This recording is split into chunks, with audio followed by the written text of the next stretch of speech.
Hola, bienvenidos. Soy la psicóloga Marisol Camarillo Guerrero y en este video voy a hablarles acerca de la evaluación psicológica en el área clínica. Acompáñenme. Siempre que alguien acude a terapia psicológica, lo primero que hacemos los psicólogos es empezar a evaluar. Esto significa recabar, analizar e integrar datos para saber cuál es la problemática del paciente. En este sentido, se parece mucho a cuando vamos a una consulta médica y también proporcionamos información, solo que en este caso es información relacionada con el estado de nuestra salud física. Y lo hacemos con la finalidad de que el médico pueda emitir un diagnóstico y pueda también así proporcionarnos un tratamiento adecuado. Tanto en medicina como en psicología, la mayoría de las veces la información que se recaba en la entrevista inicial no es suficiente para emitir un diagnóstico y para obtener otros datos relevantes, sino que recurrimos a otros instrumentos de evaluación. En el caso del médico, nosotros nos damos cuenta en la consulta que para conocer la temperatura corporal utiliza un termómetro, que es un instrumento de evaluación, o también utiliza el baumanómetro para conocer la presión arterial. En algunos casos también puede requerir de métodos de evaluación más complejos como un análisis de sangre, una radiografía o una ecografía. En psicología, además de evaluar mediante una entrevista, evaluamos también mediante la observación, mediante cuestionarios, autorregistros o la aplicación de pruebas o test estandarizados. Estandarizado quiere decir que es válido y es confiable.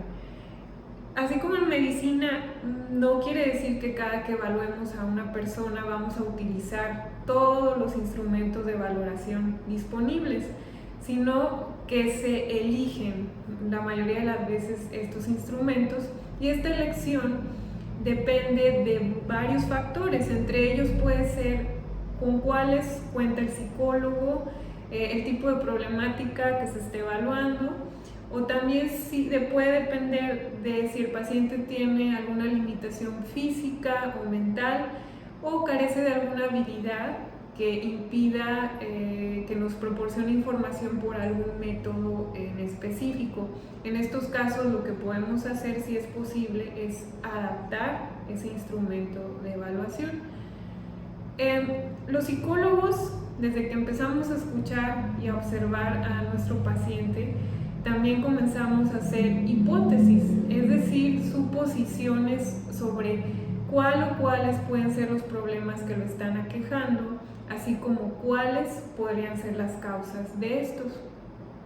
Un ejemplo de hipótesis sería decirnos: me parece que por lo que me cuenta mi paciente, el padecimiento que puede estar teniendo es un trastorno de depresión mayor, ya que encuentro sintomatología de este trastorno.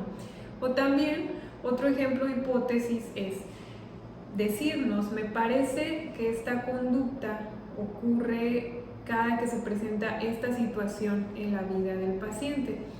Como se trata de hipótesis, no hay certeza todavía de cuál sea el problema realmente y cuáles sean las causas, por lo que tenemos que seguir indagando, ya sea a través de la entrevista o mediante otros instrumentos de evaluación, hasta corroborar o descartar dichas suposiciones.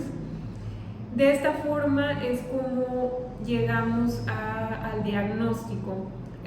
Aquí es importante aclarar también que estas hipótesis están fundamentadas en el conocimiento del psicólogo, ¿no? sobre estas áreas que evalúa. No solamente nos limitamos a recabar información sobre cuál es el problema o su causa, sino también sobre qué mantiene ese problema. Esto nos lleva a explorar otras áreas de la vida del paciente, especialmente aquellas donde está apareciendo la problemática. Ejemplo de estas áreas son el área social, la laboral, la académica o la familiar. No es lo único tampoco que recabamos, también podemos recabar información acerca de la personalidad o el temperamento de la persona, así como de su estado de salud física, que también es importante. Si te está pareciendo que al ir al psicólogo tendrás que contarnos cada detalle de tu vida, déjame aclararte que no será así, ya que nosotros evitamos recabar información que no tenga sentido para los fines terapéuticos. También es importante mencionar que no obligamos al paciente a brindarnos información que no quiere brindarnos. Si esa información es importante para el diagnóstico, se lo decimos, pero en ningún momento es forzado a hablar sobre ello, porque tal vez el paciente no esté listo para tener esa conversación todavía. Entonces, ante todo, es importante mencionar que el proceso terapéutico se da en un ambiente de cordialidad, de respeto y de empatía por la persona que viene buscando ayuda. ¿Quiénes participan en el proceso de evaluación? Bueno, el paciente no es la única persona de la que obtenemos información, sino que en muchos casos se obtiene información de otras personas. Esto es el caso de niños, adolescentes y personas de la tercera edad. En el caso de niños y adolescentes se suele entrevistar a papás o tutores y también a maestros. Y en el caso de personas de edad avanzada, a familiares. Esto con el propósito de precisar mejor el diagnóstico y también de indagar si hay otros factores que puedan estar ocasionando la problemática y también que la puedan estar manteniendo. No siempre el paciente conoce toda la información que nosotros necesitamos. Quizá ya te estás imaginando que el proceso de evaluación es un proceso relativamente largo, que no culmina en una sesión de 1 hora o de 1 hora y media. Normalmente se requieren varias sesiones para completarlo. Y porque bueno, es una cantidad importante, ¿no?, de información la que se recaba para poder llegar a conclusiones en las que basaremos la elección de la terapia. Eso sí, los psicólogos evitamos añadir más tiempo del necesario a este proceso que relativamente es largo.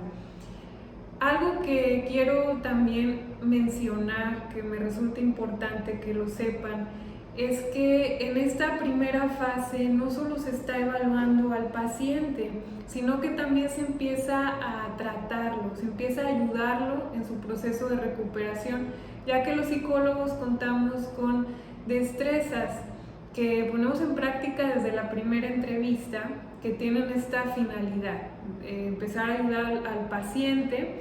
Un ejemplo de ello es la escucha activa.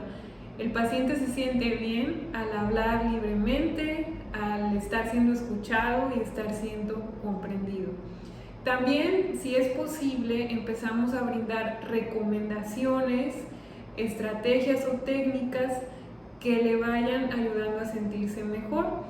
Todas estas estrategias, recomendaciones que se le brindan están basadas en la información que ya estuvimos recabando en la evaluación. Aunque todavía no esté terminada, esta valoración se pueden ir proporcionando si ya es posible, ¿no? Haber llegado a conclusiones que nos permitan darle esta ayuda. También quiero mencionar que la evaluación no es propia solamente del inicio de la terapia, sino que se sigue evaluando a lo largo de todo el proceso terapéutico, dado que los pacientes nos siguen brindando información, ya sea datos que por algún motivo no pudieron darlo al inicio, o también datos que resultan de los cambios que ya están haciendo en su conducta o en su forma de pensar como resultado de la intervención terapéutica. Estos datos se siguen analizando y se siguen integrando. También seguimos evaluando para revisar si los objetivos que se establecieron después de la primera evaluación se están cumpliendo. Esto es importante también. Bueno, para que un psicólogo pueda evaluar, necesita de múltiples conocimientos. También necesita conocer los instrumentos de evaluación y también sepa usarlos, ¿no? Que va él a ponerle a sus pacientes. En conclusión, podemos decir que la terapia, el éxito de la terapia va a depender de una correcta evaluación, porque esta es la que nos permite tanto a paciente como a terapeuta saber a qué nos vamos a enfrentar. Por eso es imprescindible esta fase, no podemos omitirla debido a la gran importancia que tiene. Volviendo a la analogía médica, ¿no? que utilicé aquí para facilitar el entendimiento, ¿no? de la evaluación psicológica, volviendo a la analogía médica, cuando vamos con un doctor, él necesita, como les decía anteriormente, datos, ¿no? para poder saber qué nos pasa, y igual los psicólogos, ¿no? Los psicólogos podemos identificar síntomas, por ejemplo, de ansiedad en nuestro paciente, pero tenemos que preguntarnos a qué pertenecen esos síntomas, si pertenecen a un trastorno, cuál trastorno es, cuáles son las causas, qué mantiene esa ansiedad. Y es con estas preguntas como nosotros empezamos esta indagación que se conoce como evaluación psicológica. Espero que este contenido te haya sido de ayuda para conocer qué hacemos los psicólogos en las primeras sesiones y por qué lo hacemos. Si te gustó este video, por favor déjame un like, un comentario o compártelo para que más personas puedan conocer acerca de la evaluación psicológica y se beneficien de ello si es que no asistían a terapia porque desconocían qué es lo que se hacía en esta primera fase. Suscríbete a mi canal si quieres recibir más contenido como este. Nos vemos en el próximo video.